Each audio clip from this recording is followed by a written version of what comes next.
There's another border crisis halfway around the world. Russia has tens of thousands of troops stationed at its border with Ukraine, and President Vladimir Putin says they are not going anywhere unless he gets some guarantees from the U.S. and its European allies.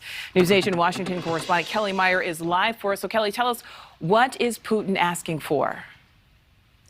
Nichole, in his 3-hour-long end-of-year press conference, Russian President Vladimir Putin adding and pointing the finger at the U.S. and allies for escalating the conflict, saying it's up to the U.S. and NATO allies to provide unconditional security guarantees that they won't expand NATO into Ukraine, adding the ball is in their court and this is not our choice. We do not want this. The latest tally of Russian troops by the Ukraine border nearing 120,000, prompting fears of an invasion as early as next month. Today, Putin continuing to portray Russia as a victim of American aggression, saying his country is threatened by NATO forces in Europe.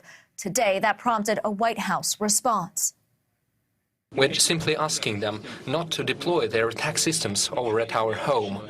What is so unusual or peculiar about that? Well, facts are a funny thing, and facts make clear that the only aggression we're seeing at the border of Russia and Ukraine is the military buildup by the Russians and the bellicose rhetoric from the leader of Russia. The White House today saying it is Russia that's the aggressor here, adding while there are NATO forces in countries that border Russia, they are there for defense and not threatening Russia.